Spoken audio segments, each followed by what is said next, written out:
से संबंधित। इससे पहले हम लोगों ने मुगल काल से संबंधित 2 वीडियोस देखे थे, जिसमें हम लोगों ने मुगल काल के संस्थापक बाबर के संबंध में पढ़ा था, इसके अलावा हुमायूं के संबंध में पढ़ा था और हुमायूं ने किस प्रकार से निर्वासन के बाद पुनः सत्ता स्थापित कर मुगल वंश की दोबारा नींव जो है दिल्ली में रखी थी, यहाँ तक की कहानी हम लोगों ने पढ़ ली थी।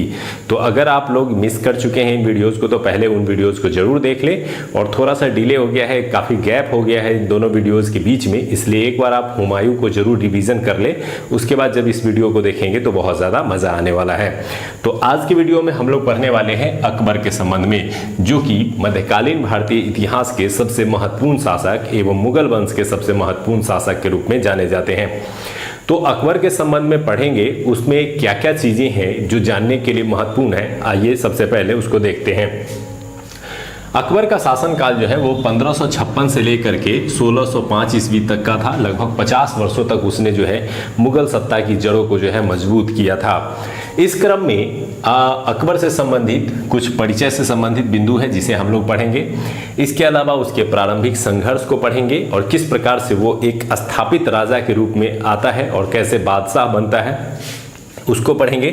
इसके अलावा उसके प्रारंभिक जीवन में उसने किस प्रकार से अलग अलग क्षेत्रों में जो है उसने आक्रमण करके जो है विभिन्न क्षेत्रों को पराजित किया और साम्राज्य विस्तार का कार्य किया था, उसको भी हम लोग पढ़ने का प्रयास करेंगे।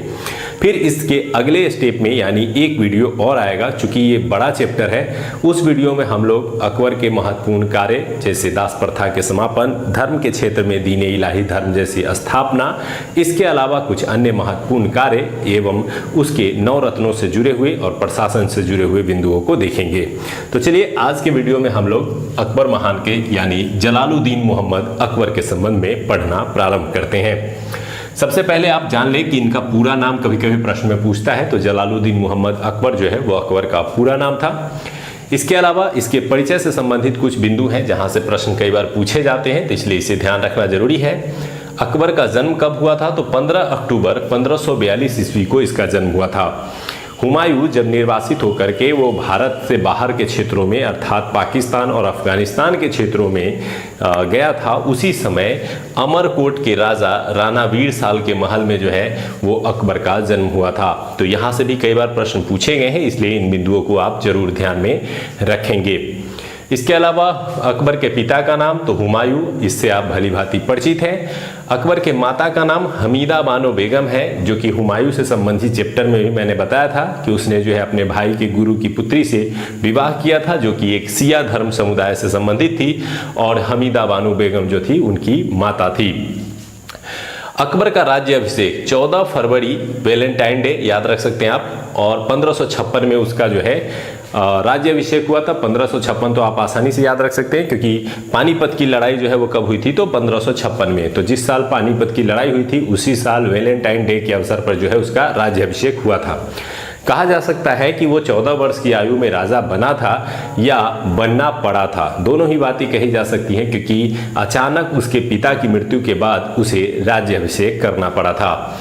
जब उसकी पिता की मृत्यु दिल्ली में होती है उसी समय वह पंजाब के क्षेत्रों में था, इसी कारण उसे कलानौर पंजाब के क्षेत्र में ही राज्य अभिषेक करना पड़ा। तो एक प्रश्न यहाँ से भी पूछा गया है कि अकबर का राज्य अभिषेक कहाँ हुआ था, तो कलानौर पंजाब के क्षेत्र में हुआ था। क्यों हुआ था, क्योंकि दिल्ली में दीन पनाह के भवन से जो है गिरने के कारण जो है हुमायूं अर्थात उसके पिता की मृत्यु हो गई थी, जिसके कारण उसे जो है उसी समय राजगद्दी प्राप्त करने के लिए राज्याभिषेक जो है करना पड़ा था। अगले बिंदु में आते हैं तो प्रधानमंत्री के पद पर उसने बैरम खां को नियुक्त किया था, जो उसका संरक्षक भी था और उसे वह प्यार से जो है खान बाबा कह करके भी संबोधित करता था। इसके अलावा बैरम खां वजीर के पद पर भी स्थापित हुआ था। तो बैरम खां के संरक्षण में ही उसका राज्याभिषेक हुआ था, उसका शासन प्रारंभ हुआ था। इसके अलावा अकबर के बारे में जानने के सबसे महत्वपूर्ण स्रोतों में सबसे महत्वपूर्ण स्रोत माना जाता है अकबरनामा, जिसकी रचना किसने की है, तो अबुल फजल ने की है। ये कई एग्जाम में प्रश्न पूछे गए हैं, इसे ध्यान रखना है। और अकबरनामा के ही तीसरे अध्याय को आईने अकबरी के नाम से जाना जाता है और इस आईने अकबरी से भी ढेर सारी जानकारी जो है वो अकबर के संबंध में प्राप्त होती है। तो ये थे कुछ संक्षिप्त परिचय जिसके माध्यम से आप अकबर के प्रारंभिक जीवन के कुछ बिंदुओं को जानते हैं। अब आइए जानते हैं कि बैरम खां के संरक्षण का जो काल था 1556 से लेकर के 1560 तक का, उस दौरान की कुछ घटनाएं, रोचक घटनाएं, जहां से आपको समझ और प्रश्न दोनों बनेंगे। तो सबसे पहले अकबर मात्र 14 वर्ष की आयु में बादशाह बन गया। मैंने बताया कि वो बादशाह बना नहीं बल्कि उसे बनना पड़ा, क्योंकि उसके पिता की मृत्यु जो है वह अचानक हो गई थी, जिसके कारण उसे अल्प आयु में ही राजा बनने का मौका मिल गया।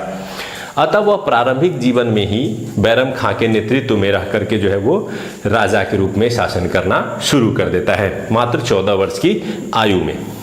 इसी क्रम में उसे दिल्ली में पुनः गद्दी प्राप्त करने की इच्छा उत्पन्न होती है।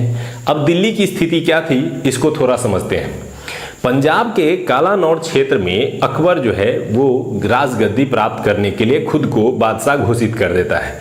लेकिन दूसरी ओर जो दिल्ली का केंद्र था, उस दिल्ली के केंद्र पर हेमू नामक व्यक्ति, जो कि किसका सेनापति था, तो वह आदिल शाह का सेनापति था, जो सूरवंश से संबंधित था। तो आदिल शाह जो सूरवंश से संबंधित था, उसका सेनापति दिल्ली पर अभियान करता है और दिल्ली पर कब्जा कर लेता है।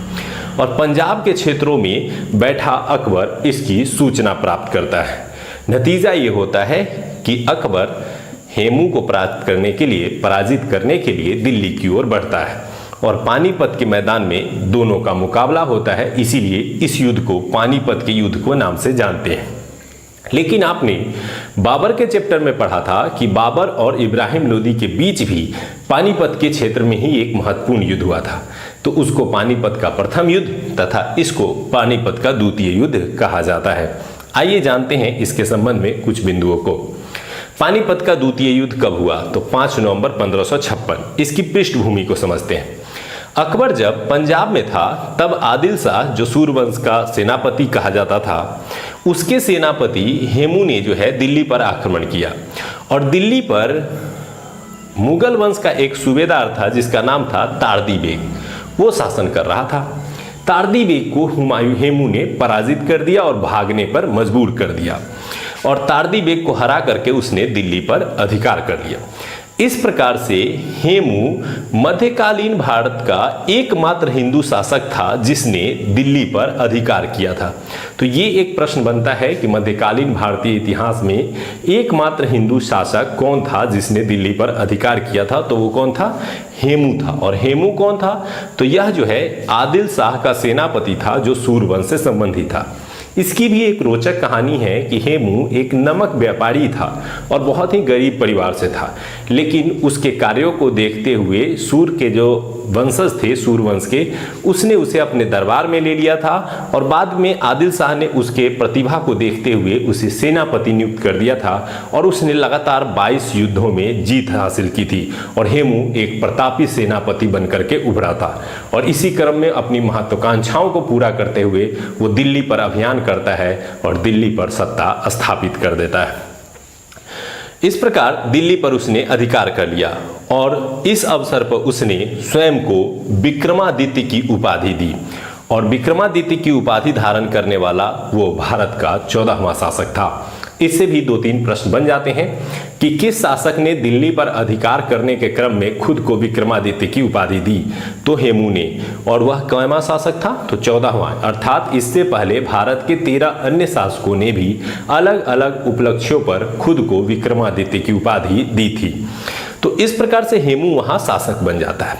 अब ये जो तारदी बेग था, जो दिल्ली में मुगलों का सूबेदार था, वो हार करके भाग करके पहुंचता है पंजाब के क्षेत्र में, कालानौर पंजाब में, और जा करके अकबर को सूचना देता है कि दिल्ली पर हेमू ने अधिकार कर लिया है और हेमू बहुत ही ताकतवर शासक है, हम उससे शायद अब नहीं जीत पाएंगे।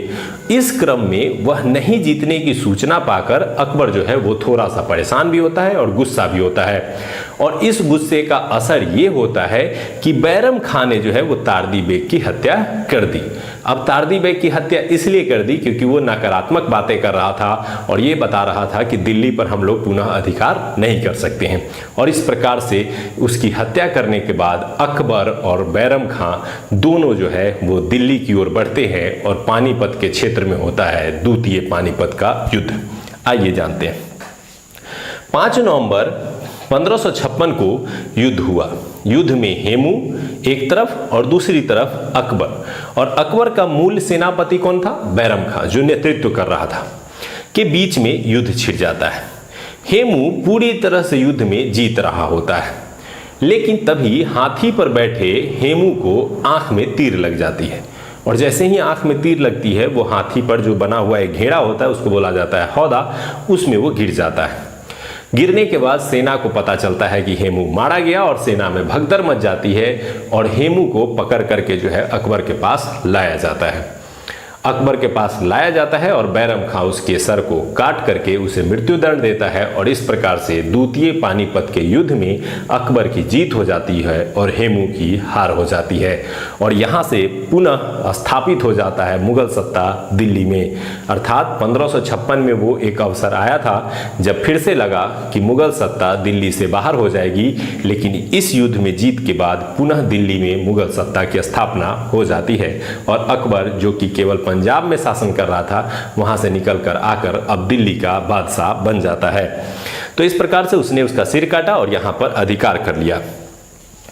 इस प्रकार दिल्ली पर अकबर का शासन स्थापित हो गया, और 1556 से लेकर के 1560 तक वह बैरम खां के संरक्षण में ही आगे बढ़ता रहा, और इस दौरान बैरम खां जो है वो वजीर के पद पर भी काम करता रहा। अब आइए हम लोग आगे जानने का प्रयास करते हैं कि जिस प्रकार से वजीर का पद जो है बैरम खां का बना था, वो बैरम खां से किस प्रकार मुक्त होता है, और बैरम खां की किस प्रकार से हत्या कर दी जाती है, और बैरम खां से अकबर मुक्त हो जाता है। बैरम खां की मृत्यु 1560 ईस्वी में होती है, और बैरम खां के प्रभाव से जो है अकबर मुक्त हो जाता है। आइए इसको जानते हैं कि इसके पीछे क्या घटनाएं रही थी और कौन से बिंदु हैं जो आपको जानने के लिए महत्वपूर्ण है। क्या होता है कि बैरम खां से कुछ लोग जलने लगते हैं, खास करके महिला समूह जिसे हरमदल कहा जाता था, वो बैरम खां से जलते थे। इसके अलावा जो दरबारी थे वो भी बैरम खां से जलते थे। इसका कारण ये था कि बैरम खां का प्रभाव जो है वो प्रशासन पर कुछ ज़्यादा ही अधिक बढ़ गया था, और ऐसे में अकबर का प्रभाव कम और बैरम खां का प्रभाव अधिक दिखाई देने लगा था। और बैरम खां जो था वो शिया मुसलमान था, जबकि अधिकांश जो दरबारी सरदार थे वो सुन्नी मुसलमान थे। ये कारण भी था कि लोग शिया को यानी बैरम को पसंद नहीं करते थे। दूसरी ओर अकबर ने भी कई ऐसे अवसर देखे जब उसे लगा कि वो चाहता कुछ और है और बैरम खां करता कुछ और है। ऐसे में बैरम खां से भी धीरे धीरे करके दूरियां बढ़ने लगी थी, और 1560 वो वर्ष आता है जब बैरम खां का पतन हो जाता है। आइए थोड़ा सा जानते हैं इसके बारे में। अकबर को कुछ सरदारों ने, जो स्पेशली शिया और सुन्नी का मुद्दा उठा करके, और उसकी दाई माँ जिसने उनका लालन पालन और देखभाल किया था, जिसका नाम था महामनगा, उन्होंने भड़काना शुरू कर दिया।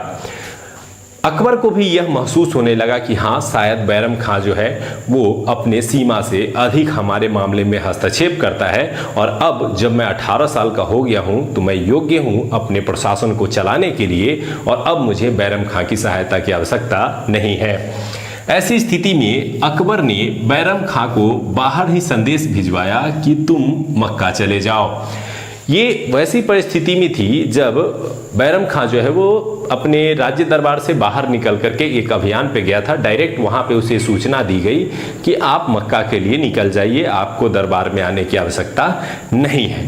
उसने अकबर के आदेश को मान लिया और मक्का जाने का निर्णय लिया, लेकिन उसके मक्का जाने के क्रम में ही मुगलों की सेना ने जो है उस पर हमला कर दिया, और एक युद्ध छिड़ जाता है अकबर की सेना और बैरम खां के बीच में, जिसे तिलवाड़ा के युद्ध के नाम से जाना जाता है। ये प्रश्न भी पूछा जाता है कि अकबर एवं बैरम खां के बीच कौन सा युद्ध हुआ था, तो तिलवाड़ा नामक स्थान पर ये युद्ध हुआ था, और इसमें बैरम खां पराजित हो जाता है।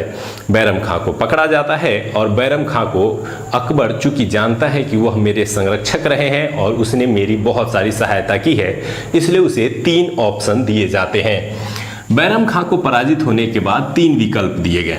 पहला विकल्प दिया गया कि आपको किसी राज्य का सूबेदार बना दिया जाए। दूसरा ऑप्शन ये दिया गया कि आप हमारे सुरक्षा सलाहकार बन जाएं, और तीसरा विकल्प ये दिया गया कि आप मक्का की तीर्थ यात्रा पर चले जाएं और वहीं अपना पूरा जीवन व्यतीत करें। चूंकि बैरम खां एक सबसे प्रभावशाली पद पे रह चुका था जिसका नाम था प्रधानमंत्री वजीर, ऐसे में वह एक छोटे पद को स्वीकार नहीं करना चाहता था क्योंकि उसे ऐसा लगता था कि वह उसके सम्मान के विपरीत का पद है। ऐसे में उसने मक्का जाने का निर्णय लिया और उसने तय किया कि वह मक्का चला जाएगा और मक्का जाने का निर्णय ले लिया। जब वह मक्का जाने लगा तो रास्ते में पाटन गुजरात में कुछ लोगों ने उस पर आक्रमण किया जिसका नाम था मुबारक खां। मुबारक खां कौन था? तो वह मुबारक खां एक अफगान मुसलमान था जिसके पिता की हत्या जो है मच्छीवाड़ा के युद्ध में जो है वो बैरम खां ने कर दी थी। तो वो बहुत दिनों से ताक में था कि उसे कब मौका मिले बैरम खां की हत्या करने का, और गुजरात पाटम के स्थान पर उसे मौका मिला और उसने क्या कर दिया, बैरम खां की हत्या कर दी। यह सूचना जैसे ही अकबर को मिली, अकबर ने उसके पत्नी और पुत्र के संरक्षण में लेने का निर्णय किया। परिणाम स्वरूप अकबर ने बैरम खां की विधवा सलीमा बेगम, जो सलीमा बेगम कौन थी, तो उसके चाचा की लड़की थी जिससे हुमायूं की भतीजी थी जिससे बैरम खां ने विवाह किया था। तो सलीमा बेगम सड़कों पे ना भटके इसलिए उसने क्या कर लिया कि उससे निकाह कर लिया अर्थात विवाह कर लिया। इसके अलावा बैरम खां के पुत्र अब्दुल रहीम को जो है उसने शिक्षा दीक्षा दिलवाई और अपने दरबार में रखा। बाद में चल करके उसने उसे खान ए खाना की उपाधि दी। इसके अलावा वह 9 रत्नों में भी शामिल हुआ। तो इस प्रकार से बैरम खां का पतन जो है वो 1560 में हो जाता है। तो बैरम खां से जुड़े हुए जो प्रमुख बिंदु थे उसे आप लोग समझ चुके होंगे। आइए अब जानते हैं पर्दा शासन अर्थात पेटीकोट शासन, जिसे 1560 से 1564 या 1560 से 1562 के समय के रूप में जाना जाता है। पर्दा शासन से तात्पर्य है महिलाओं की प्रधानता का बढ़ना अर्थात शासन पर महिला की प्रधानता होना। इसे ही पेटीकोट शासन के रूप में भी जाना जाता है। इसमें क्या हुआ था, इस समय में शासन पर जो है अकबर की धाय माँ महामनगा, उसके पुत्र आधम खां, पुत्री जीजी अनगा, इसके अलावा अकबर की स्वयं माँ माहम अनगा का प्रभाव जो था वो बहुत ज़्यादा था। ऐसे क्रम में हरम दल के अधिक प्रभाव होने के कारण ही इस शासनकाल को मुख्य रूप से पर्दा शासन या पेटीकोट शासन के रूप में जाना जाता है, जिसके कारण अकबर जो है वो मूल रूप से स्वतंत्र रूप से शासन नहीं कर सका था। इस दौरान क्या हुआ था, आधम खां जो उसके धाई माँ का पुत्र था उसने क्या किया, मालवा पर आक्रमण किया 1561 में। इस दौरान उसने काफ़ी धन लूटा, लेकिन लूट का धन वो राष्ट्रीय खजाने में जमा करने के बजाय उसने स्वयं के पास रख लिया। अकबर ने उसको चेतावनी दी। नतीजा ये निकला कि आधम खां ने अकबर की ही हत्या करवाने का प्रयास किया। इस बात से दुखी होकर के अकबर ने 1562 में आधम खां की हत्या करवा दी अर्थात उसे मृत्युदंड दे दिया। इस शोक में आधम खां की माँ अर्थात अकबर की दाई माँ जिनका नाम महामनगा था वो भी 1562 में ही मर गई। और इस तरह से 1562 आते आते अकबर के ऊपर से जो पेटीकोट शासन का दाग है अर्थात महिलाओं का प्रभाव है वो कम होना शुरू हो जाता है। फाइनली 1564 में वो समय आता है जब अकबर पूरी तरह से पर्दा शासन से उभर करके बाहर आ जाता है और पर्दा शासन शब्द जो है यहाँ पे समाप्त हो जाता है। इस क्रम में अकबर ने अपने साम्राज्य के विस्तार को हमेशा ध्यान रखा और उसने अपने साम्राज्य के विस्तार को प्रश्रय देना शुरू किया। इस क्रम में न केवल उसने स्थानीय और अगल बगल के क्षेत्रों को बल्कि राजपूत राजाओं को, इसके अलावा उत्तर भारत और उत्तर पश्चिम भारत के राजाओं को और दक्षिण भारत के राजाओं को भी पराजित करने का प्रयास किया। तो अकबर ने कौन कौन से महत्वपूर्ण लड़ाइयाँ लड़ी जिस क्रम में उसने जीत दर्ज की, आइए उनको देखते हैं। सबसे पहले उसने मालवा पर अभियान किया था और मालवा पर अभियान 1561 में हुआ था, जिसका नेतृत्व जो है वो अकबर ने जो है सौंपा था धाय माए के पुत्र आधम खां को। तो वहाँ का शासक जो था वो बाज बहादुर था। आधम खां ने वहाँ पर अभियान किया और अभियान करके मालवा के जो राजधानी थी सारंगपुर उस पर अधिकार कर लिया और ढेर सारा धन प्राप्त किया था, जिस धन में से उसने जो है अधिकांश भाग अपने पास रख लिए थे। इसके अलावा उसका अगला अभियान जो है अकबर का वो 1561 ईस्वी में ही आसफ खां के नेतृत्व में ही उसने चुनार पर किया। तो तो एक था आदम खां जिसकी मृत्यु हो जाती है, और आसफ खां जो उसका दूसरा प्रमुख सेनापति था, उसके नेतृत्व में चुनार पर जो है अभियान किया गया और इस अभियान में भी अकबर को जीत मिल गई। अकबर के महत्वपूर्ण आक्रमणों में एक गोंडवाना यूपी का क्षेत्र था जो कि महत्वपूर्ण माना जाता है। यहाँ पर मात्र 3 वर्ष का बालक वीर नारायण जो है वो शासन कर रहा था। हालांकि वास्तविक शासन जो थे वो वीर नारायण की जो माता थी जिनका नाम दुर्गावती था, जिनका जन्म चूंकि दुर्गा अष्टमी को हुआ था इसीलिए उनका नाम दुर्गावती रखा गया था, और वो 16 वर्षों से वहाँ पे शासन कर रही थी एक संरक्षिका के रूप में। और 3 वर्ष का बालक जो है अब थोड़ा बड़ा हो गया था, जब वो 3 वर्ष का था तभी वो संरक्षिका के रूप में जो है वहाँ शासन करना शुरू करती हैं और एक बहुत ही अच्छा शासन स्थापित करती हैं। लेकिन अकबर को उनके सेनापति जिसका नाम था आसफ खां, उसने खूब भड़काया और गोंडवाना पर आक्रमण कर दिया। गोंडवाना पर आक्रमण जो है वो 1564 में किया गया और 1564 में किले पर मुगलों ने अधिकार कर लिया।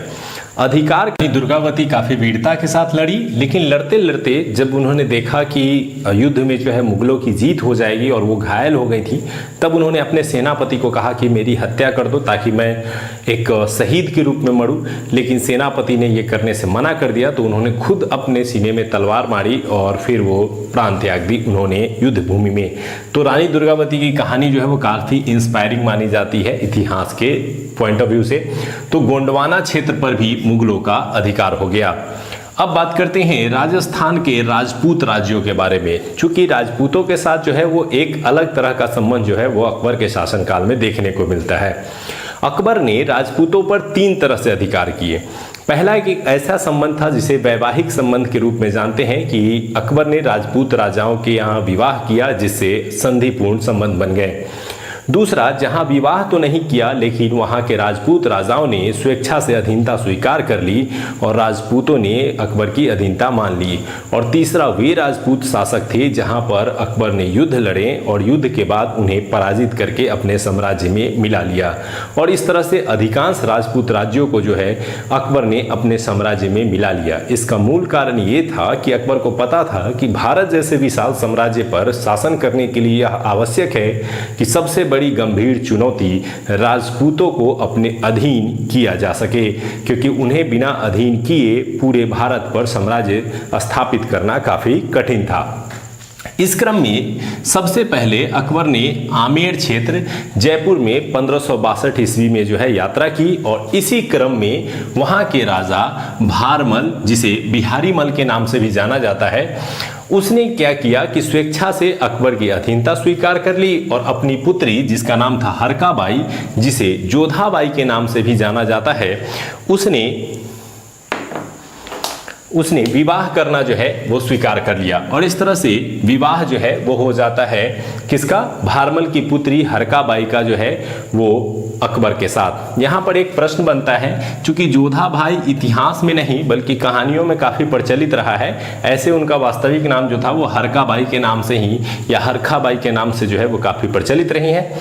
इसके क्रम में भारमल ने न केवल अपनी पुत्री का विवाह किया बल्कि उनके पुत्र जो थे वो भगवान दास और उनके पोते जो थे वो मानसी, वो भी चले गए अकबर के सेना में शामिल हो गए और एक अच्छे पद पर जो है अकबर के यहाँ सेवा देते रहे। और बाद में चल करके जो मानसी हैं वो सबसे प्रमुख सेनापतियों में शामिल रहा और उनके दरबारियों में शामिल रहा।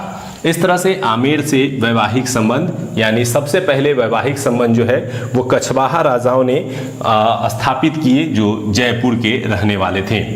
अब बात करते हैं दूसरा मेवाड़ क्षेत्र का, जो कि सबसे महत्वपूर्ण है, चित्तौड़ के मेवाड़। इनके संबंध में आपने पढ़ा होगा महाराणा प्रताप। और इस समय जब चित्तौड़ पर अकबर का शासन था उस समय वहाँ के राजा थे उदय सिंह। तो प्रारंभ में उदय सिंह के साथ जो है अकबर का संघर्ष नहीं हुआ। 1567 में अकबर ने उस क्षेत्र पर आक्रमण किया और उदय सिंह जो है वो क्षेत्र छोड़ करके भाग जाते हैं। नतीजा क्या होता है कि अकबर काफ़ी लूट मार करता है, वहाँ काफ़ी हत्याएं करता है और चित्तौड़ पर अपना शासन स्थापित कर लेता है। लेकिन 1572 में उदय सिंह के बाद उनका पुत्र राणा प्रताप जो है वो शासक बनता है और वह पुनः जो है अपने किले पर अधिकार कर लेता है। नतीजा ये निकलता है कि 1576 में एक बहुत ही महत्वपूर्ण युद्ध होता है जिसे नाम दिया गया है हल्दी घाटी का युद्ध। हल्दी घाटी के युद्ध में अकबर की ओर से जो लड़ने वाले सेनापति थे वो थे मान सिंह, जो कि भारमल के पोते थे, और आसफ खां, जो उनका यानी अकबर का सेनापति था। ये दोनों अकबर की तरफ से लड़ने आए थे। और दूसरी तरफ महाराणा प्रताप और उसका सेनापति था हकीम खां। हकीम खां जो एक मुस्लिम सेनापति था, वो राणा प्रताप की ओर से लड़ रहा था, और एक हिंदू सेनापति था मान सिंह, जो अकबर की ओर से लड़ रहा था। दोनों के बीच भीषण संघर्ष होता है, लेकिन जीत जो है वो मान सिंह आसफ खां अर्थात मुगलों की हो जाती है। जीत के बाद महाराणा प्रताप को अपना क्षेत्र छोड़ना पड़ता है, लेकिन पुनः जो है वो कुछ समय बाद अपने चित्तौड़ के साम्राज्य को प्राप्त कर लेते हैं। और 1597 में जब राणा प्रताप की मृत्यु होती है, तब तक जो है वो काफ़ी हद तक अपने राज्य को जीत चुके थे। लेकिन उसके बाद उनका पुत्र अमर सिंह जो है वो शासक बनता है, और अकबर के शासनकाल में पूरी तरह से चित्तौड़ पर कभी भी कब्जा नहीं हो पाता है। तो इस तरह से ये संघर्ष जो है वो मेवाड़ का वो जहांगीर के समय तक जारी रहेगा। तो उसको हम लोग अगले वीडियो में ही देखेंगे। इसके अलावा अन्य राज्यों में देखें राजपूतों में तो मेड़ता, रणथंभौर, कलिंजर, मारवाड़, ये सभी जो है इन्होंने मुगलों की अधीनता स्वीकार कर ली। बीकानेर, इन सब ने अधीनता स्वीकार कर ली, और देखते ही देखते जो प्रमुख राजपूत राज्य थे वो अकबर के साम्राज्य में विलीन हो गए। अब बात करते हैं गुजरात पर आक्रमण का। गुजरात पर 1572 ईस्वी में आक्रमण अकबर ने स्वयं किया था। इस आक्रमण में उसने जीत दर्ज की और सूरत को जीत लिया था। वहाँ पे मुजफ्फर खां का शासन चल रहा था, और जैसे ही वो वापस लौटा पुनः वहाँ पे विद्रोह हो गया, और विद्रोह को दबाने के लिए वो पुनः तेजी से वापस पहुंचा, और 1573 में ही जा करके उसने विद्रोह को दबा दिया था। इस गुजरात के संबंध में एक प्रश्न जो है वो महत्वपूर्ण ये बनता है कि इसी गुजरात के समय खंभात की खाड़ी के क्षेत्र में अकबर ने पहली बार समुद्र के दर्शन किए थे।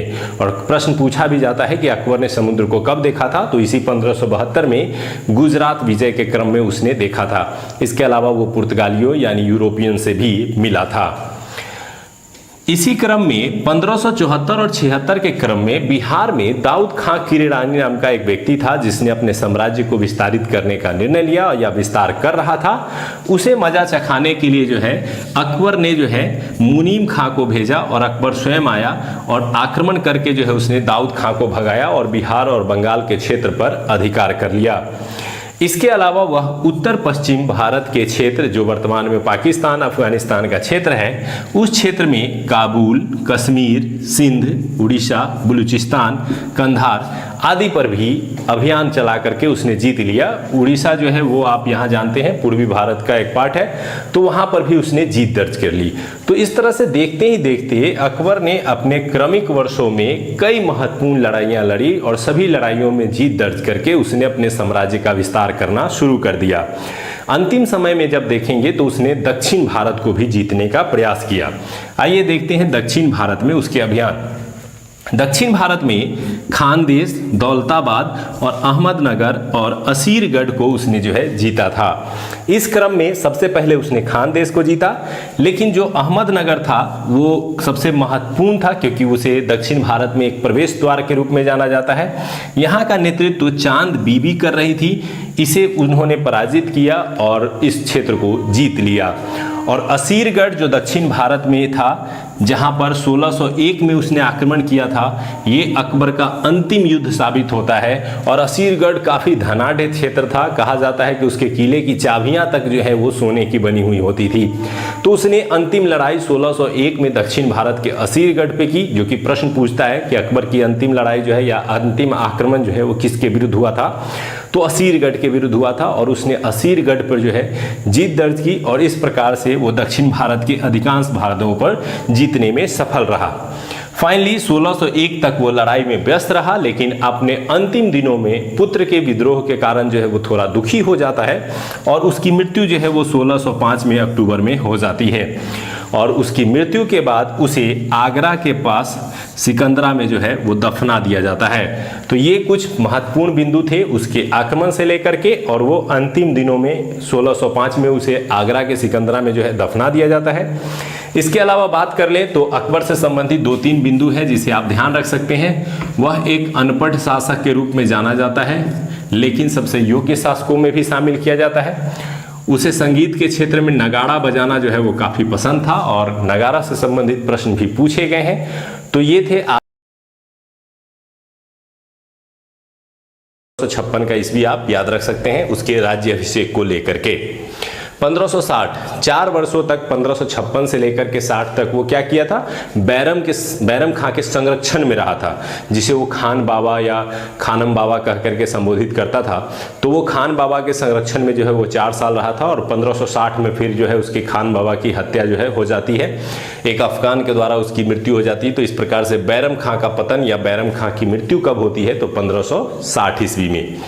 इसके अलावा 1562 की 2 महत्वपूर्ण घटनाएं हैं। एक तो महत्वपूर्ण घटना ये थी कि उसने दास प्रथा अंत की घोषणा जो है 1562 में करता है वो, और दास प्रथा का जो सिस्टम चला आ रहा था उसे समाप्त करने की वो घोषणा करता है। इसके अलावा आपने पढ़ा भी होगा कि सल्तनत काल में जो है दासों का प्रचलन काफ़ी ज़्यादा था और दास प्रथा अपने चरम सीमा पे थी। फिरोज शाह तुगलक के समय जो है और बड़ी संख्या में उसके दरबार में दास रहा करते थे, तो ये बिंदु भी है। तो दास प्रथा का अंत उसने कब किया था, 1562 में किया था। तो इस तरह से क्रम से आप डेट लिख लेंगे अपने नोटबुक में और फिर उससे जुड़े हुए पॉइंट्स लिख लेंगे तो आसानी से याद हो जाएगा। इसके अलावा पर्दा प्रथा का जो पर्दा शासन था, जिसे पेटीकोट शासन भी कहा जाता है, उस शासन के अंतर्गत भी 62 तक जो है लगभग स्वतंत्र हो गया था अकबर, लेकिन फुल्ली जो है वो स्वतंत्र 1564 में होता है, लेकिन 62 में भी माना जाता है कि वो पर्दा शासन से जो है वो मुक्त हो गया था। बात करें 1563 में, तो जब वो 1562 ईस्वी में उसकी शादी होती है राजपूत शासक कछवाहा राजा की पुत्री, जिसे हम लोगों ने पढ़ा था कि हरकाबाई से उसका विवाह होता है, जिसे जोधाबाई के नाम से भी जाना जाता है। तो जब राजपूतों के साथ उसके वैवाहिक संबंध बनते हैं तो उसकी प्रवृत्ति जो है उदारता वाली हो जाती है और वह हिंदुओं के प्रति उदार नीति अपनाता है, और उसका सबसे पहला लक्षण दिखता है 1563 ईस्वी में, जब वह तीर्थ यात्रा कर समाप्त कर देता है। यानी हिंदुओं पर जो धार्मिक यात्रा करने के दौरान जो टैक्स लिए जाते थे उसे वो माफ़ कर देता है। तो इस तरह से ये प्रश्न भी बनता है कि कौन कौन से उदार प्रवृत्ति वाले उसने काम किए थे, तो उसमें से तीर्थ यात्रा कर की समाप्ति। और तीर्थ यात्रा कर क्या था, तो धार्मिक स्थानों पर यात्रा करने के बदले में लिया गया शुल्क जो है वो तीर्थ यात्रा कर हुआ करता था, तो उसने हिंदुओं को जो है तीर्थ यात्रा कर माफ कर दिया था। इसके अलावा 1564 में जो है उसने जजिया कर की समाप्ति की घोषणा कर दी। और जजिया कर मैंने कई बार आपको बताया है कि वैसा कर हुआ करता था जो गैर मुसलमानों से मुसलमान शासक द्वारा जो लिया जाता था, तो वो जजिया कर कहलाता था। तो मैंने अभी बताया कि चूंकि वो हिंदू परिवार से उसका विवाह होता है, तो उसके बाद हिंदू परिवारों के प्रति, हिंदू समाज के प्रति उसमें सहानुभूति आती है और वो ऐसे प्रथाओं को धीरे धीरे तोड़ना शुरू करता है जो हिंदू और मुस्लिम के बीच में जो है दूरी बना करके रखे थे। कहा जाता है कि मध्यकालीन भारतीय राजाओं में विशेष रूप से अकबर वह राजा था जिसने हिंदू और मुस्लिम एकता को बनाने का काम किया था, और उसमें ये कुछ उसके प्रमुख उदाहरण हैं जिसके माध्यम से ये एकता बन पाई थी। तो 1564 बहुत ही इंपॉर्टेंट है, कितनी बार एग्जाम में पूछा गया है कि जजिया कर की समाप्ति जो है अकबर के द्वारा कब की गई थी, तो ये की गई थी 1564 में। 1571 वो समय था जब उसने फतेहपुर सीकरी की स्थापना की थी। एक शहर बसाया था उसने आगरा के पास जिसका नाम था फतेहपुर सीकरी। वहाँ पे उसने कई महलों का भी निर्माण करवाया था। इसके अलावा उसने बुलंद दरवाज़ा का भी निर्माण जो है वो फतेहपुर सीकरी में करवाया था। इसके संबंध में कहा जाता है कि जब वह गुजरात विजय कर आया था तो उसने फतेहपुर सीकरी का निर्माण करवाया था, जिसके कारण इसके डेट को लेकर के थोड़ा सा कन्फ्यूजन भी रहता है, क्योंकि वो गुजरात से 73 में लौट करके आता है 1573 में, और आने के बाद जो है वो एक दरवाज़ा बनवाता है जिसका नाम पड़ता है बुलंद दरवाज़ा।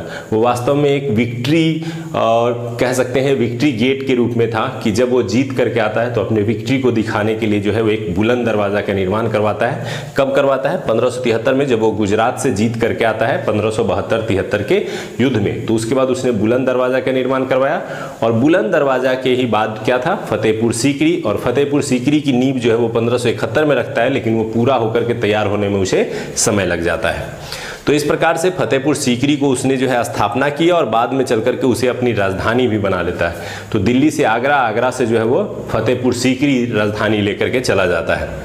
इसके अलावा 1573 का जो ईस्वी है वो बुलंद दरवाज़ा निर्माण के लिए प्रसिद्ध रहा है। अब बात करते हैं उसके धार्मिक क्षेत्र के कुछ कार्य जो है वो 1575 से आपको दिखाई देंगे।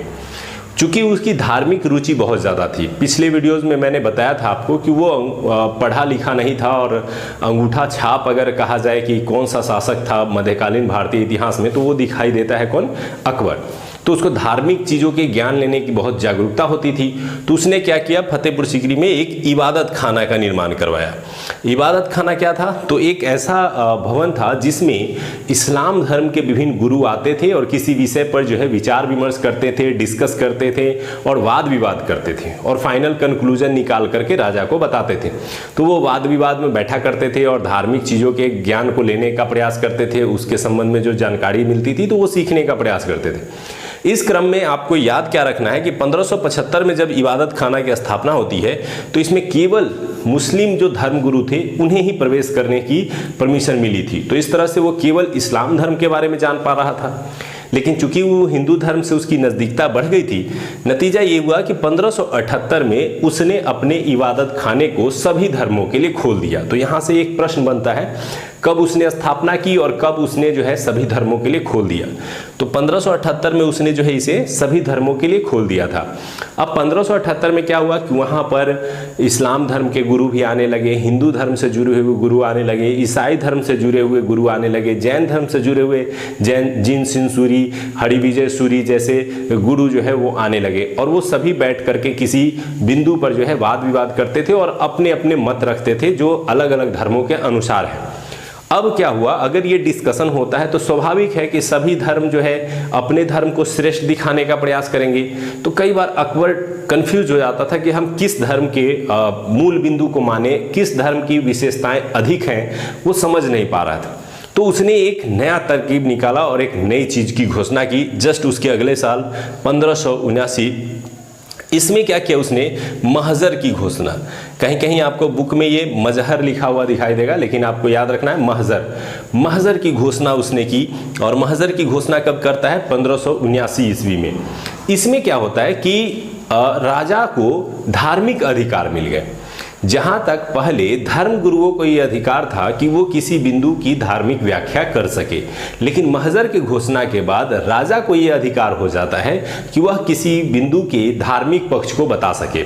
अब जैसे चार धर्मों के बीच किसी मूल विषय को लेकर के डिबेट हो रहा है, डिबेट के बाद चारों जो है अपने अपने तर्क रख रहे हैं और कोई किसी एक मत पे नहीं पहुंच पा रहा है, तो ऐसे में महजर के अनुसार राजा को यह अधिकार है कि वह डिसाइड करेगा कि कौन सबसे बेस्ट है और क्या सबसे बेस्ट है। तो इस प्रकार से उसने धार्मिक अधिकार अपने अंडर में ले लिए, जो कि इससे पहले के किसी भी राजा द्वारा नहीं किया गया था। वो जितने भी राजा होते थे वो धार्मिक गुरुओं को ही महत्व देते थे, धार्मिक विषयों की व्याख्या की। लेकिन अब अकबर स्वयं को जो है धार्मिक विषयों का श्रेष्ठ बनाता है और महजर की घोषणा कर देता है। तो कब की उसने महजर की घोषणा, और महजर की घोषणा के बाद उसे कौन से अधिकार मिल गए, इसे आप ध्यान में रखेंगे। ये घटना हुई थी 1579 में। 1580 की एक घटना है दहसाला बंदोबस्त। हम आगे भी हम लोग इसको डिस्कस करेंगे। दहसाला बंदोबस्त जो है ये राजा टोडरमल थे, और जो टोडरमल उनके 9 रत्नों में से एक थे, उन्हीं के माध्यम से जो है ये लागू हुआ था। तो टोडरमल के माध्यम से लागू हुआ था। तो आप यहाँ पे डेट याद रखिए, आगे हम लोग इसको यहाँ पे थोड़ा सा डिटेल में समझेंगे। तो दहसाला बंदोबस्त 1580। 1582 1582 दीन ए इलाही धर्म की स्थापना। एक नए धर्म की स्थापना जो है वो 1582 ईस्वी में दीन ए इलाही नाम से की जाती है। और कई बार एग्जाम में इस डेट को पूछा गया, दीन ए इलाही किसने शुरू किया, कब शुरू किया और इसके पीछे क्या मकसद थे। तो वास्तव में मकसद ये था कि वो एक किसी प्रकार का नया धर्म नहीं था, बल्कि वो सभी धर्मों की अच्छाइयों को मिला करके एक सार्वभौम धर्म बनाने का प्रयास जो है वो अकबर का था, कि वो सभी धर्मों के लिए उसके दरवाजे खुले होंगे। लेकिन जो उसके रूल्स थे वो थोड़े से अलग थे, टफ थे। जैसे राजा को ही अपना गुरु मानना है, अपनी पगड़ी उतार करके राजा के चरणों में रख देना है, राजा फिर पगड़ी उठा करके आपके सर पे रख देंगे। नतीजा ये हुआ कि ना तो इस्लाम धर्म वाले उस चीज़ को स्वीकार कर पा रहे थे और ना ही कोई अन्य धर्म वाले लोग जो हैं इस धर्म को एक्सेप्ट कर पाए। इसका कारण ये निकल करके आया कि मात्र 18 लोगों ने इस धर्म को स्वीकार किया है। अकबरनामा के अनुसार केवल 18 लोगों ने इस धर्म को स्वीकार किया था, और उसमें से एकमात्र हिंदू था जिसका नाम था बीरबल। और वो भी हम लोग पढ़ेंगे कि वो 9 रत्नों में से एक था बीरबल, जिसका वास्तविक नाम महेश दास हुआ करता था। तो तो महेश दास या बिरबल एकमात्र हिंदू था जिसने दीने इलाही धर्म को जो है स्वीकार किया था। इसके अलावा दीने इलाही धर्म को स्वीकार करने की तिथि भी निर्धारित थी, दिवस निर्धारित था कि रविवार के दिन ही इस धर्म में प्रवेश लिया जा सकता था। तो एक दिन तय किया गया था इस धर्म में प्रवेश करने का। लेकिन इस धर्म की शुरुआत तो हुई, लेकिन 18 लोग ही इसमें जुड़ पाए, जिसके कारण विंसेंट स्मिथ नाम के जो इतिहासकार हैं वो कहते हैं कि दीने इलाही जो शुरू करना है वो अकबर का सबसे मूर्खतापूर्ण जो है वो कार्य था, या मूर्खता का स्मारक है ये अकबर का, यानी दीने इलाही धर्म शुरू करना। क्योंकि बाकी सारे काम उसके बहुत अच्छे दिखाई देते हैं, अच्छा कर रहा होता है, लेकिन ये एक ऐसा काम था जिससे उसने शुरू तो किया था लेकिन उतना बेहतर सफल नहीं हो पाया जितना वो एक्सेप्ट कर रहा था। अब आते हैं 1583 में एक इस्लामिक कैलेंडर उसने शुरू किया था जिसका नाम रखा था इलाही संवत। तो ये भी प्रश्न पूछा जाता है, इलाही संवत की शुरुआत किसने की और कब की थी? तो 1583 में। 1585 में उसने अपनी राजधानी को बदल करके लाहौर में स्थानांतरित कर दिया था। तो फतेहपुर सीकरी थी राजधानी, वहाँ से कहाँ चली गई? लाहौर राजधानी चली गई। और उसके बाद जो है उसका समय जो है मूल रूप से दक्षिण भारत में लड़ाई करते हुए, युद्ध करते हुए बीता। और इस क्रम में आप जानते हैं कि 1601 ईस्वी जब वह असीरगढ़ के किले पर आक्रमण करता है, जहाँ बहुत सारा धन उसको प्राप्त होता है, ये उसके जीवन की अंतिम लड़ाई थी। इसके बाद क्या हुआ था कि अकबर चूंकि बहुत लंबे समय तक जीवित रह गया था, तो उसका पुत्र सलीम जो कि बहुत ही दुलारा था वो अब बड़ा हो गया था और वो राजा बनना चाह रहा था। और उसके पिता अकबर थे कि अब दुनिया से जा ही नहीं रहे थे। नतीजा ये हुआ कि सलीम जो है वो गुस्से में आ जाता है और राजा के विरुद्ध ही जो है अभियान छेड़ना शुरू कर देता है। हालांकि उसने किसी भी प्रकार का युद्ध तो नहीं किया, लेकिन कई जगह जो है वो राजा की बातों को नहीं मानना, राजा से दूर रहना, राजा के पक्ष में ना होकर के विपक्ष में बातें करना, इस तरह से अकबर को बहुत जो है दुख होता है। क्योंकि वो सलीम चिश्ती के दरगाह पर जा करके दुआ मांग करके जिस पुत्र को पाया था सलीम को, वह सलीम जहांगीर उसके विरोध में आ जाता है। तो इस बात से वो दुखी रहने लगता है। और इसी दौरान एक महत्वपूर्ण घटना घटती है 1602 ईस्वी में, जब सलीम जो है वो सलीम के इशारे पर बीर सिंह बुंदेला द्वारा जो है अकबर के बहुत ही प्रिय अबुल फजल की हत्या हो जाती है। अकबर बहुत परेशान रहने लगता है और वो इस मौत से काफ़ी दुखी था, अपने पुत्र के व्यवहार से काफ़ी दुखी था। और फाइनली 1605 ईस्वी में उसकी मृत्यु हो जाती है और सिकंदरा में उसको दफना दिया जाता है। तो इस तरह से ये कुछ प्रमुख घटनाएं हैं जो अकबर से संबंधित है, और सबके पॉइंट्स मैंने क्लियर कर दिए हैं कि आखिर कौन क्या है। उम्मीद करते हैं कि इसके बाद अब आपको इसमें परेशानी नहीं होनी चाहिए। अकबर द्वारा किए गए सुधार, अगर बात करें अकबर के प्रमुख सुधारों में, तो हर क्षेत्र में उसने सुधार करने का प्रयास किया था। आइए सबसे पहले देखते हैं सैन्य व्यवस्था में उसके सुधार। सैन्य व्यवस्था में उसने एक नई व्यवस्था लागू की थी जिसका नाम था मनसबदारी व्यवस्था। मनसबदारी व्यवस्था को लेकर के भी कई बार प्रश्न पूछे गए हैं कि आखिर ये क्या थी। तो मध्य एशिया की ये व्यवस्था थी जो चंगेज खान ने अपने सेना में लागू किया था। उसी तरह की व्यवस्था को जो है अकबर ने भी अपनी सेना में लागू करने का प्रयास किया। यह वास्तव में किसी एक व्यक्ति के लिए 2-3 कार्यों को एक साथ समायोजित किया था और ये सैन्य पद था। इसमें क्या होता था कि मनसब के तहत किसी भी व्यक्ति को यह मनसब प्रदान किया जाता था। मनसब के अंतर्गत 2 बातें आती थी, जात एवं सवार। जात से तात्पर्य होता था कि उस व्यक्ति का पद और उसका वेतन कितना होगा, अर्थात उस व्यक्ति के पद की गरिमा को दिखाया जाता था। अब जितना बड़ा पद होता था उसी के अनुपात में उसे घोड़े रखने की यानी सेना रखने की परमिशन मिलती थी। घोड़े के साथ साथ अन्य जानवर भी रहते थे उसकी सेना में। तो ये जो है पद के साथ सेना जुड़ी हुई होती थी। और साथ ही साथ चूंकि ये महत्वपूर्ण पद इसलिए माना जाता था क्योंकि मनसब की एक श्रेणी बनी हुई थी। छोटा मनसब यानी छोटे पद पे होंगे, उसके पास कम सेना होगी। बड़ा मनसब जो बड़े पद पे होंगे और उसके पास बड़ी सेना होगी। और ये मनसब क्या करेंगे, तो राजा को सहयोग करेंगे। जब युद्ध का टाइम होगा, जब राजा को जरूरत होगी, तो ये सहयोग करते थे। तो ये जो सैन्य का विभाजन था एक श्रेणीबद्ध रूप से, उसी श्रेणीबद्ध रूप के सैनिक विभाजन को ही मनसबदारी व्यवस्था के रूप में जाना जाता है। इसके अलावा कुछ अन्य सुधारों को भी उसने लागू किया जो अलाउद्दीन खिलजी ने शुरू किया था। घोड़े दागने की प्रथा एवं सैनिकों के हुलिया लिखने की प्रथा। ये अलाउद्दीन खिलजी का चैप्टर जो मैंने बताया था उसमें मैंने बताया था कि घोड़ों को दागा जाता था कि उनकी पहचान की जा सके, उसको बार बार एक ही घोड़े को पेश न किया जा सके, इसके लिए उसको घोड़े को दागने एवं सैनिकों की हुलिया लिखने की प्रथा चलाई गई थी। इसके अलावा अकबर ने क्या किया था कि जो बलबन ने एक प्रथा चलाई थी सिजदा यानी दरबार में आते हुए सर को झुकाना एवं पैबोश यानी झुक करके जो है राजा के कदम चूमना, इस प्रथा को भी अकबर ने शुरू कर दिया था। तो उसने बलबन के प्रथा को भी शुरू किया और अलाउद्दीन खिलजी के जो प्रारंभिक प्रथा थे सैन्य व्यवस्था से जुड़े हुए उसको भी उसने अकबर ने शुरू किया था। तो यानी उसने अपने पुराने राजाओं से काफ़ी कुछ सीखा और उसे अपने शासनकाल में जोड़ने का प्रयास किया।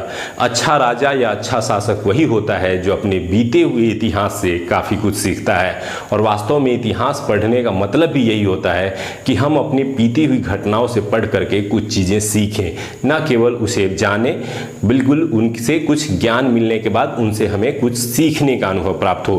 तो इसी क्रम में आते हैं समाज सुधार से जुड़े हुए उसके कार्य जो कि काफ़ी सहयोगात्मक माने जाते हैं। जैसे उसने दास प्रथा पर प्रतिबंध लगाया था। आपने पढ़ा कि 1562 में उसने दास प्रथा पर प्रतिबंध लगाया था। इसके अलावा उसने जो है बहु विवाह पर रोक लगा दिया था और कहा था कि एक व्यक्ति को एक शादी करनी चाहिए, जबकि उसने खुद ने जो है कई शादियां कर रखी थी, तो इसीलिए लोगों ने भी उनकी बात को नहीं माना।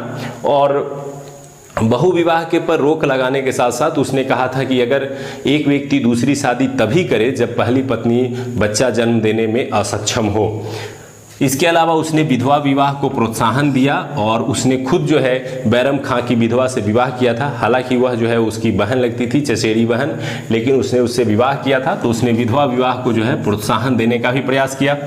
उसने बाल विवाह पर रोक लगाने का निर्णय लिया और इसके लिए सुधारात्मक उपाय भी किए और उसने एक घोषणा करवाई कि मेरे राज्य में जो है 16 वर्ष से कम उम्र के पुरुष यानी मेल और 14 वर्ष से कम उम्र के फीमेल यानी लड़की की शादी नहीं की जाएगी।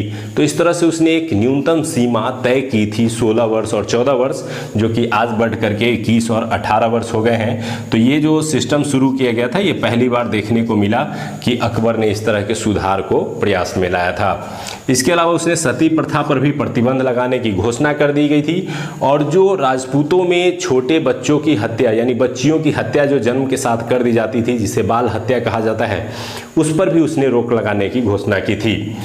अंतरजातीय विवाहों को उसने प्रोत्साहन देना शुरू किया, यानी आज भी जो सामाजिक कुप्रथाओं से हम लोग लड़ रहे हैं उन सभी सामाजिक कुप्रथाओं को रोकने का प्रयास जो है अकबर के द्वारा किया गया था। हालांकि वो पूर्णतः सफल तो नहीं हो पाया, अगर सफल हो गया होता तो आज हमारे समाज में ये सारी चीज़ें नहीं होती, लेकिन उसने अपने स्तर से ये प्रयास किए, ये उसके प्रशंसा में कही जाती हैं कि अकबर जो है एक महान शासक है। उसके पीछे एक रीज़न ये भी है कि उसने सामाजिक सुधार की दिशा में कई बेहतर प्रयत्न किए थे।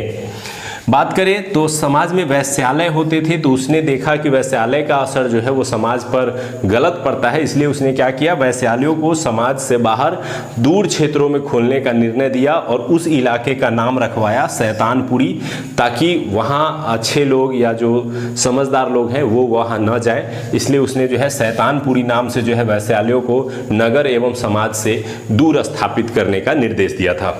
अब बात करते हैं भूमि सुधार। तो भूमि से संबंधित सुधार भी अकबर के समय में कई किए गए, जिसमें एक जब्ती प्रणाली जो राजस्व वसूली की प्रणाली थी, यानी लगान को लेने की प्रक्रिया की प्रणाली थी। और कई बार एग्जाम में पूछा गया है कि जब्ती प्रणाली का संबंध किससे है, तो भू राजस्व से है, यानी भूमि से लगान वसूली से है। और किसने शुरू किया था, तो अकबर ने शुरू किया था।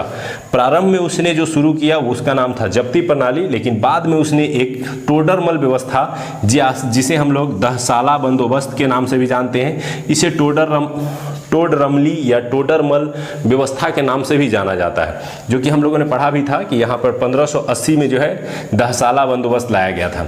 तो 10 साला बंदोबस्त वास्तव में क्या था, इसको थोड़ा सा समझते हैं। इसमें क्या किया जाता था कि जैसे एक किसान है तो उसके पिछले 10 सालों में उस खेत में कितने अनाज उपजे हैं और इस साल कितना अनाज उपजा है, इस तरह से करके एक औसत निकाला जाता था, 10 सालों का औसत। और वही औसत जो होता था उसका 1/3 जो है वो ऋण के रूप में ले लिया जाता था, यानी लगान के रूप में वसूल लिया जाता था। तो इस लगान वसूली से ना तो किसान पे बहुत ज़्यादा दबाव पड़ता था और ना ही राजा को जो है बहुत ज़्यादा अतिरिक्त आय की ज़रूरत पड़ती थी।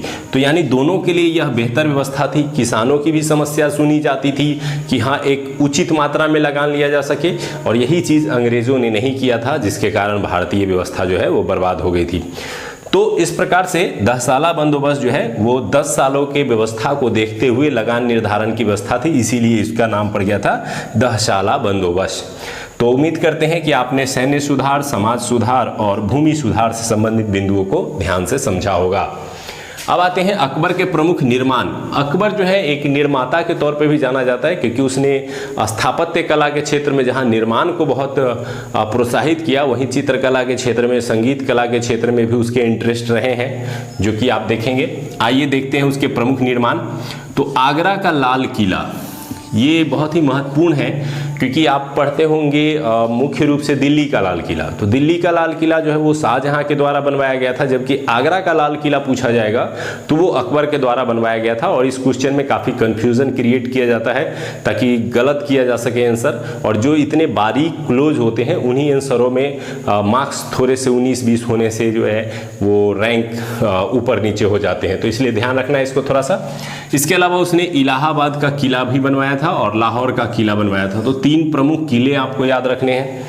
इसके अलावा उसने फतेहपुर सीकरी एक नगर ही बसाया था, जो कि हम लोगों ने अभी देखा था कि फतेहपुर सीकरी नगर बसाया और उसे राजधानी भी बनाया था। वहाँ उसने दीवाने खास पंचमहल का निर्माण करवाया था। इसके अलावा उसने अपनी पत्नी जोधाबाई का महल, यानी पत्नी के लिए एक महल का निर्माण करवाया था, जोधाबाई का महल। और बुलंद दरवाज़ा, अभी आप लोगों ने पढ़ा था कि गुजरात विजय से लौटने के क्रम में उसने जो है बुलंद दरवाज़ा का निर्माण करवाया था, और बुलंद दरवाज़ा जो था वो फतेहपुर सीकरी में प्रवेश द्वार के रूप में जाना जाता है।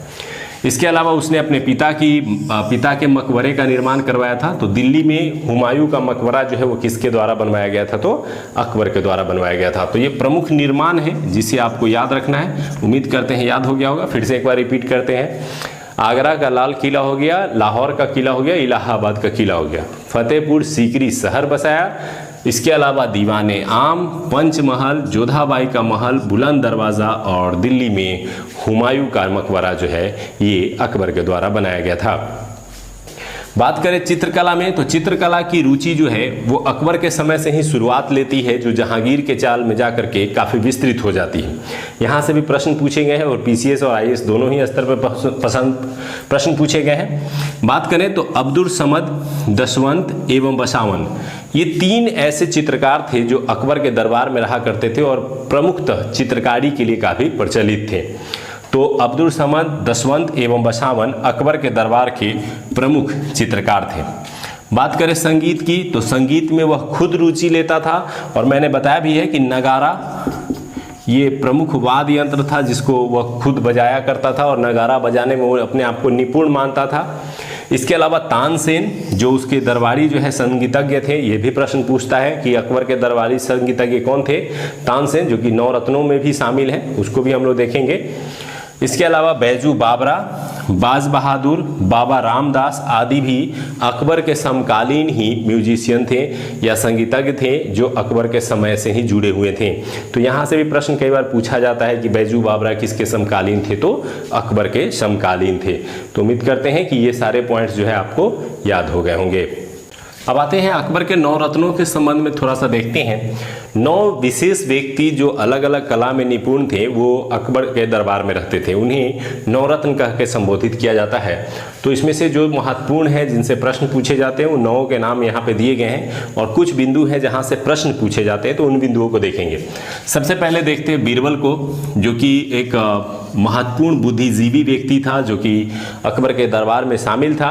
इनका जो वास्तविक नाम था वो महेश दास था। इससे कई बार प्रश्न पूछा गया है कि बीरबल का वास्तविक नाम क्या था? तो महेश दास। आपने मूवी भी अगर देखी होगी तो अकबर, तो वहाँ पे भी आपको ये देखने को मिल जाएगा। अकबर ने खुश होकर के जो है इन्हें कविराज की उपाधि दी थी। अब यह हालांकि कवि राज की उपाधि जरूर दी थी लेकिन ये अकबर के दरबारी कवि नहीं थे, क्योंकि यहाँ से प्रश्न भी पूछा जाता है तो फैजी जो है वो दरबारी कवि थे, ये याद रखना है क्योंकि यहाँ से प्रश्न बनता है। इसके अलावा बीरबल वह मात्र एक हिंदू था जिसने दीने इलाही जो है उस धर्म को अपनाया था। तो एकमात्र हिंदू जिसने दीने इलाही धर्म को अपनाया था तो वो बीरबल था। और मैंने अभी थोड़ी देर पहले बताया था कि 1582 में जो है दीने इलाही धर्म की स्थापना की गई थी और इस धर्म की स्थापना के साथ ही 18 लोग जो है इस धर्म से जुड़े थे, उसमें से एक व्यक्ति बीरबल भी था। इसके अलावा बीरबल जो है वो काफ़ी चतुर था और अकबर को कई बार जो है अच्छे सलाह दिया करता था। लेकिन यूसुफ जाई कबीला जो था एक, वहाँ पर अकबर जो है सेना का नेतृत्व कर रहा था और उस दौरान जो है लड़ते समय उसकी मृत्यु हो गई। तो चूंकि अकबर का बहुत ही चहेता था बीरबल, तो जब महेश दास यानी बीरबल की मृत्यु होती है तो अकबर 3 दिन तक भोजन ग्रहण नहीं करता है और काफ़ी शोक में रहता है बीरबल की मृत्यु के बाद। तो ये एक पॉइंट आप ध्यान में रख सकते हैं।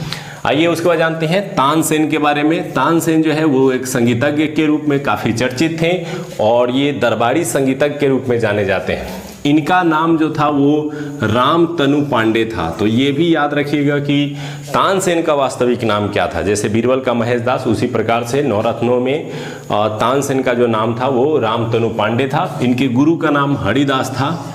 जो कहा जाता है कि गुरु हरिदास के बारे में जब तानसेन ने बताया कि वो मेरे गुरु हैं, मेरे से भी अच्छा गाते हैं, तो अकबर की जिज्ञासा हुई कि हरिदास को बुलाया जाए दरबार में।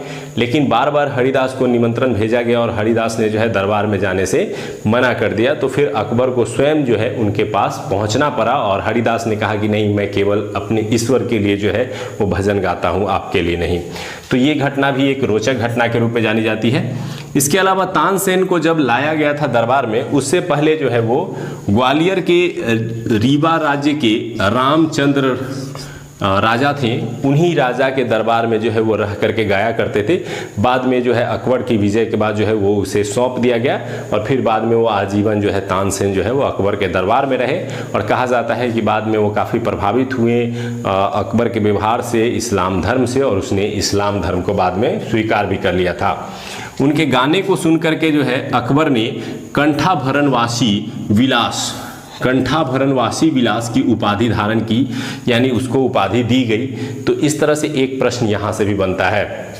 इसके अलावा उसने कई नए कृतियाँ भी बनाई और कई नए जो है राग अपने तरफ से तानसेन ने बनाए, जिसमें मियाँ टोड़ी, मियाँ मल्हार, मियाँ सारंग, दरबारी कन्हाड़ा। तो ये कई ऐसे राग थे जिस राग की रचना जो है सबसे पहली बार तानसेन के द्वारा की गई थी। अब बात करते हैं अब्दुल रहीम खान खाना। अब्दुल रहीम खान खाना के बारे में आपने पिछली वीडियो में पढ़ा था कि वो बैरम खान का पुत्र था, जो कि बाद में जाकर के जो है अकबर के दरबार में रहता है और अकबर ही उसको शिक्षा दीक्षा देता है। तो बैरम खान का ये पुत्र जो है वो काफ़ी शिक्षा के क्षेत्र में एक अनुभवी व्यक्ति था और कवि और साहित्यकार के रूप में जो है वो दरबार में रहा करता था। और जब उसने अनुवाद विभाग की स्थापना करवाई थी अकबर ने, तो उस अनुवाद विभाग में कई पुस्तकों का दूसरे भाषाओं में अनुवाद जो है वो रहीम खान खाना ने किया था। इसके अलावा गुजरात विजय के क्रम में जो है उसने गुजरात को जीता था। तो इससे खुश होकर के खान खाना की उपाधि जो है वो अकबर ने उसे दी थी। तो खान खाना की उपाधि बैरम खां को भी प्राप्त थी और उसके पुत्र को भी प्राप्त हुई थी। तो ये याद रख सकते हैं। अबुल फजल जो व्यक्ति थे वो अकबरनामा के रचना के रूप में काफ़ी जाने जाते हैं, लेकिन सबसे प्रिय व्यक्तियों में से एक थे अबुल फजल अकबर के। जिस तरह से बीरबल था उसी प्रकार से अबुल फजल भी काफ़ी प्रिय था और वह एक इतिहासकार के रूप में, एक दर्शन के रूप में, साहित्यकार के रूप में, एक विद्वान के रूप में जो है वह उसके दरबार में रहा करता था और अकबरनामा की रचना की थी, जिसका तीसरा पार्ट जो है वो आईने अकबरी के नाम से जाना जाता है। तो यहाँ से दोनों प्रश्न पूछे जाते हैं कि अकबरनामा या आईने अकबरी की रचना जो है वो किसके द्वारा की गई थी, तो अबुल फजल के द्वारा की गई थी।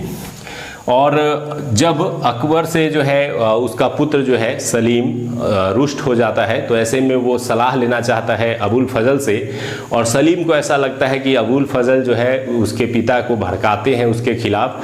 नतीजा ये होता है कि जब वो दक्षिण से लौट करके आगरा जा रहा होता है तो रास्ते में ही बुंदेला सरदार बीर सिंह को जो है सलीम कहता है कि इसको मार दो, और इस तरह से सलीम द्वारा जो है 1602 ईस्वी में अबुल फजल की हत्या करवा दी जाती है। और इस हत्या से भी काफ़ी दुखी हो जाता है अकबर और कई दिनों तक खाना नहीं खाता, घर से नहीं निकलता। तो इस तरह की घटना जो है ये जानने को आपको मिलती है। बात करते हैं फैज़ी की। तो फैज़ी जो है वो अबुल फजल का ही भाई था, और इन दोनों के पिता जो थे वो विद्वान थे, वो भी एक बहुत ही बड़े विद्वान के रूप में जाने जाते थे, शेख मुबारक। तो शेख मुबारक ने ही महजर की पूरी जो है फॉर्मेटिंग की थी। इन दोनों के जो पिता थे उन्होंने ही महजर जो यहाँ पे हमने पढ़ा, इस महजर के पूरा जो फॉर्मेट है वो किसने तैयार किया था, तो शेख मुबारक ने तैयार किया था। अब बात करते हैं फैज़ी की। तो फैज़ी जो है वो अबुल फजल का बड़ा भाई था, और यह भी एक बहुत ही अच्छा विद्वान व्यक्ति था। तो इसे अकबर ने अपने राज कवि के रूप में जो है दर्जा दिया हुआ था। तो यहाँ से बहुत बार प्रश्न पूछा गया। उसके बाद मानसिंह जो थे, वो मानसिंह भी एक प्रमुख जो है नवरत्नों में से एक थे, जो कि सैन्य के लिए जो है सेना का नियंत्रण करने की दृष्टि से बहुत ही महत्वपूर्ण माने जाते थे। ये राजा भारमल के पौत्र यानी पोते थे और भगवान दास के पुत्र थे, जो कछवाहा राजा जिनसे वैवाहिक संबंध स्थापित हुआ था अकबर का, उसके थ्रू इनसे संपर्क बना था। और इनके ही नेतृत्व में कई जो है वो लड़ाइयाँ जो है अकबर ने जीती थी। यहाँ तक कि महाराणा प्रताप से जो लड़ाई हुई थी, हल्दी घाटी का युद्ध हुआ था, उसमें भी अकबर की सेना का नेतृत्व जो है वो राजा मानसिंह ने किया था। तो इस तरह से मानसिंह जो है उनके एक सेना नायक के तौर पे जो है उनके नवरत्नों में एक प्रमुख थे। टोडरमल की बात करें तो टोडरमल अभी हम लोगों ने पढ़ा था कि भूमि सुधार की दृष्टि से बहुत ही महत्वपूर्ण माना जाता है उनका पद। टोडरमल जो थे वो पहले शेरशाह सूरी के शासनकाल में जो है शेरशाह से संबंधित थे। तो शेरशाह के समय भी भूमि सुधारों को उन्होंने देखा था, और जब वो अकबर के शासनकाल में अकबर के दरबार में आए तो अकबर ने उनके प्रतिभा को पहचाना और फिर उन्हें जो है भूमि सुधार संबंधी व्यवस्था के अंतर्गत शामिल किया। और इस तरह से जो है टोडरमल के प्रयासों के वनस्पत जो है भूमि सुधार यानी दहसला बंदोबस्त या टोडरमल व्यवस्था जो है वो लागू हो पाई थी। इसके अलावा दो अन्य जो है नवरत्न है, जिसमें मुल्ला दो प्याजा है। इनके संबंध में कहा जाता है कि इन्हें खाने में जो है दो प्याज बहुत पसंद थे, जिसके कारण इनका नाम पड़ गया था मुल्ला दो प्याजा। और ये बुद्धिमान थे, वाकपटुता थे, हाजिर जवाबी थे, जिसके कारण जो है इन्हें मुल्ला दो प्याजा को जो है अकबर पसंद करते थे। इसके अलावा हकीम हुमाम ये एक नवरत्नों में से एक थे। इनको नेतृत्व दिया गया था मूल रूप से रसोई घर का, और काफ़ी विश्वास करते थे अकबर इन पे, और इनके माध्यम से जो है रसोई में पका हुआ भोजन जो है वो ग्रहण करते थे। तो इस तरह से ये प्रमुख 9 व्यक्ति हैं जो नवरत्न के रूप में जो है अकबर के दरबार में रहते थे, और सबकी अपनी विशेषताएं थी और इनसे प्रश्न पूछा जा सकता है। इसके अलावा एक अनुवाद विभाग की स्थापना की गई थी, जिसमें कई पुस्तकों का अनुवाद किया गया था, जैसे महाभारत का रज़्मनामा के रूप में, और अन्य पुस्तकों की भी रचना की गई थी। तो वो हम लोग जो है मुगल पढ़ेंगे, उसके अंत में पढ़ेंगे मुगल प्रशासन, तो उसमें भी हम लोग इन बिंदुओं पर चर्चा कर लेंगे। तो उम्मीद करते हैं आज के वीडियो में